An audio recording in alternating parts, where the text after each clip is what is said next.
আফসোস করি না আমি। কেন করবো বলো তো? তুমি যখন মুখে একটা কথা বলো, তোমার অন্তর আরেকটা কথা বলে।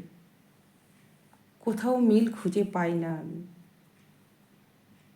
কখনো ভাবি এটাই হয়তো তুমি সত্য বলছো, পরক্ষণেই ভাবি না, তুমি ঠিক বলছো না। কোথাও যেন একটা দ্বিধাবোধ কাজ করে। এই কথাটা ভাবতে ভাবতে মাধবী অসুস্থ হয়ে পড়ে।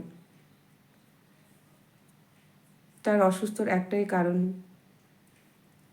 মনের মধ্যে যেটা আশা করেছে তার আশা কোনোদিনও পুরো হয়নি। সে আশা করেছে তার ভ্যালেন্টাইন ডেতে তার হাজবেন্ড একটা মিনিমাম ফুল বা চকলেট গিফট দেবে।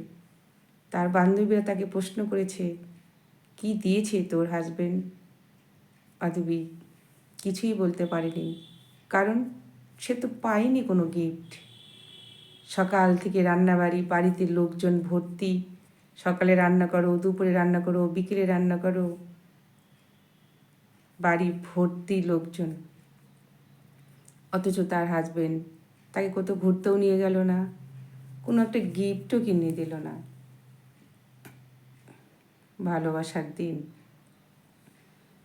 অনেকেই বলে ফেব্রুয়ারি মাস মানে ভালোবাসার দিন। এই ভালোবাসা শুধু যে প্রেমিক প্রেমিককে হতে হবে তা কিন্তু না। এই ভালোবাসা একটা বন্ধন, স্বামী স্ত্রীর বন্ধন, বন্ধু বান্ধবের বন্ধন, প্রেমিক প্রেমিকার বন্ধন, মোট কথা ভালোবাসার বন্ধন। ভালোবাসা বন্ধনকে শুধু কর্মের দিক দিয়েই ঠেলে দিলে হবে না। তাকে একটা ভালোবাসতে হয়, তার মনের কথা শুনতে হয়, তাকে নিয়ে বাইরে ঘুরতে হয়। এই দিনগুলো তো একটু পালন করা দরকার। বললেই বলছে না, এখন তো বয়স বেড়েছে, কিসের ভ্যালেন্টাইন ডে, কিসের রোজ ডে, কিসের গিফট দেওয়াতে। সবসময় গিফট দিতেই হবে এমন কথা না, কিন্তু একটু ভালো ব্যবহার, একটা 10 টাকা দামের ফুল, 5 টাকা দামের চকলেট, সব বউয়েরা, সব প্রেমিকারা একটু প্রেমিক বা স্বামীদের কাছ থেকেই আশা করে। এই আশাটুকু কি পূরণ করা যায় না? কেন আফসোস করবে? কেন হতাশা হবে? হতাশ জীবনটা কেন মরণ করবে? শুধু কাজ করাটাই সারা জীবন করে যাবে? কোনো শখ আহ্লাদ কোনোটাই কি তার কপালে হবে না? আফসোস করতে করতে জীবন কেটে যায় অনেক মেয়েদের, পূরণ হয় না কোনো দিনও।